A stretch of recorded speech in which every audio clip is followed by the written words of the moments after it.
الحمدللہ رب العالمین والعاقبۃ للمتقین الصلاۃ والسلام علی سید الانبیاء والمرسلین اما بعد فاعوذ باللہ من الشیطان الرجیم بسم اللہ الرحمن الرحیم۔ آج انشاءاللہ تبارک و تعالی اللہ تبارک و تعالی کی دی ہوئی توفیق سے ہم حیض اور نفاس کے مسئلے کو بیان کریں گے کہ یہ جو حیض کا خون ہے یہ ہر بالغہ عورت کو آتا ہے، اور اس کی جو مدت ہے وہ کم از کم اس کی مدت جو ہے یہ 3 دن ہوتی ہے، اور زیادہ سے زیادہ مدت اس کی جو ہے وہ 10 دن کی مدت ہوتی ہے۔ اور نفاس کا وہ خون ہوتا ہے جو عورت کو بچے کی ولادت کے بعد آتا ہے، اور اس خون کی جو مدت ہے وہ کم از کم اس کی کوئی مدت معین نہیں ہے۔ اس کو خون آئے نہ آئے، 1 دن آئے، گھنٹہ آئے، 2 گھنٹے آئے، نہ آئے، اس کی مدت متعین نہیں ہے۔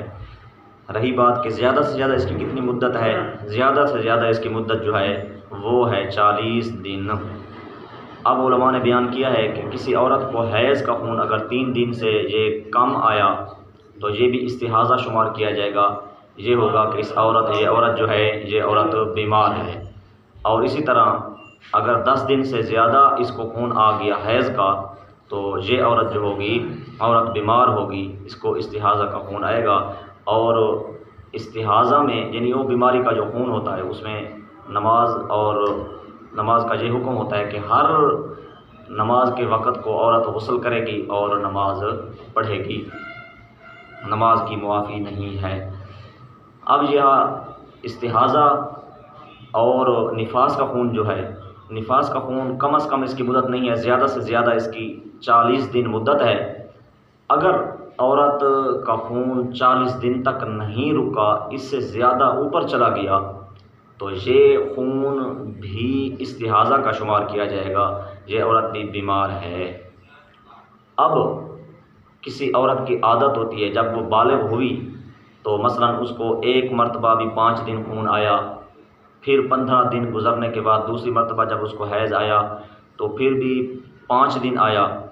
پھر تیسری مرتبہ بھی اس کو 5 دن آیا، تو ہم کہیں گے کہ یہ عورت اب اس کی عادت ہو گئی ہے کہ اس کو 5 دن خون آتا ہے۔ اب اگر اس کو عادت سے زیادہ خون آ گیا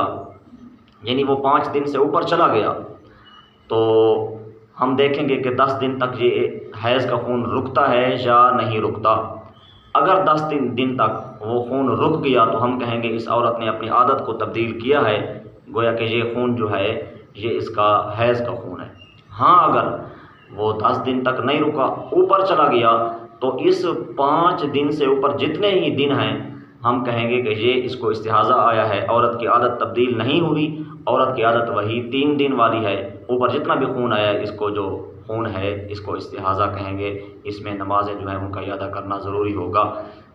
اور حیض اور نفاس میں عورت پر نمازوں کی جو ہے معافی ہوتی ہے، نمازیں معاف ہوتی ہیں۔ ہاں اگر ماہ رمضان شریف میں ایسا معاملہ ہو تو پھر روزوں کی قضا ضروری ہے۔ اب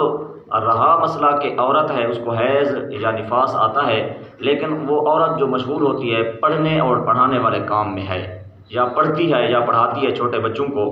تو اب وہ قرآن شریف پڑھانا چاہتی ہے تو وہ کس طرح پڑھائے؟ تو علماء نے بیان کیا کہ وہ حروف کے ہجے کر کے ان کو پڑھا سکتی ہے، یعنی علیحدہ علیحدہ اس طرح پڑھا سکتی ہے، الحمد للہ، اس طرح وہ بچوں کو تعلیم دے سکتی ہے۔ اور علماء نے یہ بھی بیان کیا ہے کہ حیض اور نفاس کے دن میں عورت کے لیے یہ مستحب ہے،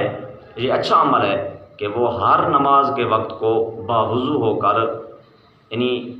وہ مصلی پر بیٹھ جائے اور کچھ اللہ تبارک و تعالیٰ کا ذکر و اذکار کرے، تسبیح وغیرہ یہ پڑھ لے، تاکہ اس کی نماز کی عادت جو ہے یہ خراب نہ ہو۔ اللہ تبارک و تعالیٰ سے دعا ہے کہ اللہ تبارک و تعالیٰ ہمیں علم دین صحیح پڑھنے اور پڑھانے کی توفیق عطا فرمائے۔ وآخر دعوایا الحمد للہ رب العالمین۔